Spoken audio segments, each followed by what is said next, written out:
Losing Jannah was not the loss. Iblis is a sneaky enemy. You can't see him coming. It feels like it's your own thoughts. The word of Allah, His guidance, is not playing in my ear automatically. It's not autopilot. It's not playing in the background. The words of Iblis are playing in my ear automatically all the time without any effort. So they partnered in a mistake. When you find these new trees, you're only going to bite from them because you're afraid of losing something too. There's a big difference between human forgiveness and Allah's forgiveness. I want to start with that. There are people that have caused you pain in life. There are people that have caused me pain in life. And it may be that I'm not able to forgive them. It's very possible. It's impossible for me to completely forgive them or to be normal with them again because of the pain that they caused, because of the disappointment that they caused, right? And what happens sometimes is we start thinking that our relationship with Allah is the same way. That we did something so bad, we disobeyed Allah in such a terrible way, we have disappointed Allah so much that there's no way He's going to forgive us. Even though you've heard all the khutbahs about Allah forgives everything and there's hope and there's mercy, somewhere in your head, that's not how it works. Yeah, I know Allah is merciful, but not with me. You don't know how bad I am. So you turn yourself into an exception. You are beyond forgiveness. You know, the problem with that is Iblis is the one who's telling himself he's beyond forgiveness. Allah is never telling us in the Qur'an that Allah will not forgive Iblis. Or Iblis will never be allowed to make tawbah. People have these thoughts. Actually, it's Iblis himself who refuses it under any circumstance. Maybe part of that belief even may be, why would he ever forgive me? I'm beyond forgiveness. And that's the same belief he would want for you. How can I come back from this? Adam alayhi salam was given one instruction. And if you put it in perspective, we hear the instructions from Allah, from the book of Allah and the Sunnah of the Prophet sallallahu alaihi wasallam, but those are books. We never met the Prophet. We never met the Prophet. And our parents never met them, and their parents never met them, and their parents never met them. And it goes back several generations. So we're believing in these words without ever having seen even the Messenger of Allah sallallahu alaihi wasallam. Compare this to the mistake of Adam alayhi salam, this slip of both our parents. They've had direct conversation with Allah. They've had direct conversation. In Surah Al-A'raf, even before being put in Jannah, Allah already showed, and in this surah too, when Iblis refused, Allah said he will be your enemy. He's gonna, and he made a promise he will attack any way that he can. And Allah mentioned that He's gonna put him in the hellfire. So Adam alayhi salam knows about the hellfire, knows about Judgment Day, has seen Jannah, has seen Iblis, has seen the angels, has had conversations with Allah. Allah is directly instructing him, and yet still he made a mistake. Still. I mean, that sounds inexcusable. See, I didn't have a direct conversation with Allah. I didn't have that. But Adam alayhi salam had that, Hawa had that. And so you would say, how could you, after you were given such an honor, such a privilege, you reached such a high place, how could you make a mistake, Adam? How could you make a mistake, Hawa? And how do you think, after being given such a great position and you messed up, you don't deserve that place ever again? You don't deserve it. And so Allah is now going to send them to the earth, and then Allah says to them, اهبطوا بعضكم لبعض عدو. Go live here. You're going to be enemies to each other. It's going to be a tough life here. But I kept thinking about, why did he say enemies? It means many things about this earth, but what are they learning from what happened up there in Jannah? Iblis will try to make you disobey Allah, and you will fall into his thoughts. And then you will discuss it with other human beings. And you might be able to convince other human beings, or you might be able to convince each other. And instead of helping each other become better, you can also help each other become worse. Because they both ate from the tree. You know what that means? They conversed with each other, and they both made it okay for each other. So they partnered in a mistake.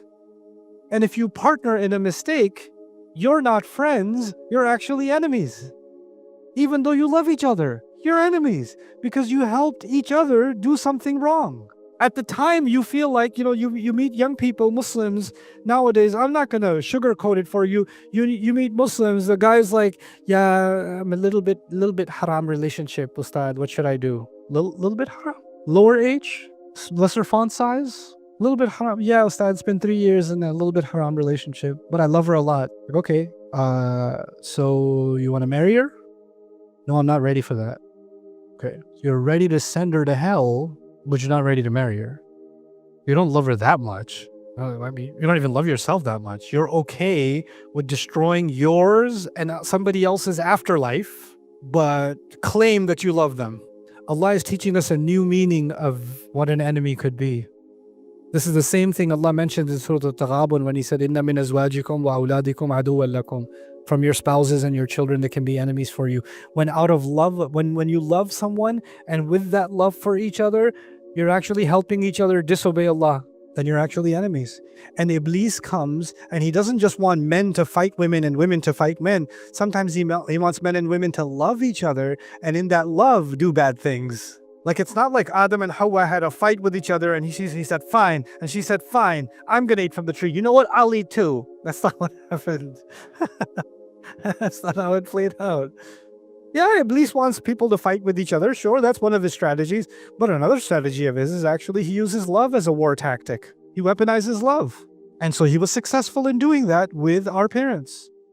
And that's, Allah is saying, you will be enemies to each other, just like Iblis is a sneaky enemy. You can't see him coming. It feels like it's your own thoughts. You didn't even realize it's Iblis. You thought it was your own thoughts. Little by little by little, podcast by podcast, TikTok video by TikTok video, Instagram reel by Instagram reel. You thought it was your thoughts. It was Iblis all along, helping you along with his satanic algorithm. That's what he was doing. The same way, he's so sneaky, the loving relationship actually being a relationship of animosity. You love each other, but you're actually enemies to each other. The reality of you being enemies is so sneaky. It's so you don't even realize you're being an enemy. You think you love someone, but you're destroying them, and they're destroying you, and you're happy with that. You're happy with that. So you will be enemy. Ba'dukum li ba'din adu. You will live here, you're going to rest here for a bit, then you got to go. Now Allah is teaching us another important lesson. Just like Jannah was temporary, but one of the temptations, how was Adam able to be tempted? There are lots of answers to that. One of the answers to that is Iblis came to him and told him, by the way, listen, the announcement has been made. You've got to go to earth. You know that, right? And Adam may have been, yeah, I know. I was made for the earth. But don't you like it here? This is nice, right? Earth is not like this. They have humid temperatures in Malaysia. Earth is not like this. Have you been to the Gulf? Have you seen the summer in Dubai? Have you seen, the winters in Boston? It's brutal. It's not an easy place. But too bad you gotta go. I know you gotta go, but the only people that get to stay here forever, though, are people that eat from that tree. That's what he told them. The reason you were told not to eat from that tree is because by not eating from that tree, you will be sent to the earth. And the only way you can stay here and avoid your transfer and your demotion to earth from this luxury place is by eating from that tree. I'm just saying, I'm not saying you should do it. I'm just saying that's why you shouldn't be eating that, because you got to go to earth. I understand though, I know. But I'm just saying, I hope you enjoy earth somewhat. I mean, it's no Jannah. So now Adam has a new fear. He has a fear of deprivation. I have something, I don't want to let it go. I have something, I don't want to let it go. He has Jannah, he doesn't want to let Jannah go. And his desire to not let Jannah go may be one of his motivations for eating from the tree. Now we come to this world, and in this world, we're not in Jannah, but we may have a really nice house, and we don't want to let it go. We may have something that we want, and we don't want to let it go. Just like Adam didn't want to let Jannah go, we don't want to let it go. So what did Allah say? وَلَكُمْ فِي الْأَرْضِ مُسْتَقَرٌ. In this earth, there is a place for you to stay temporarily. Remember, this is temporary. No relationship here is permanent. No material things here are permanent. Your parents will not be there forever. Your spouse will not be there forever. Your children will not be there forever. You will not be there forever. Your car, your home, your money, your looks, your social media profile, your money, none of that will be there forever. Don't hold on to it like this is your entire existence. If you don't have this, you have nothing. You're willing to do anything to hold on to this, even eat from the tree so you can hold on to it. Don't do it. Don't do it. Understand that when you find these new trees, you're only going to bite from them because you're afraid of losing something too. It's not just the desire to want something, it's also the desire to hold on to something else. So there's greed and there's also, haughtiness, like wanting to hold on. By the way, the word for that in the Quran is the word shuh. It's a difficult word, shuh. Allah says, وَمَنْ يُوقَ شُحَّ نَفْسِهِ فَأُولَٰئِكَ هُمُ الْمُفْلِحُونَ. People that are protected from their own deep, dark greed and their deep, dark desire to hold on to things that they don't want to let go of. If you can be protected from that desire inside you, those people are the ultimately successful. وَمَنْ يُوقَ شُحَّ نَفْسِهِ فَأُولَٰئِكَ هُمُ الْمُفْلِحُونَ.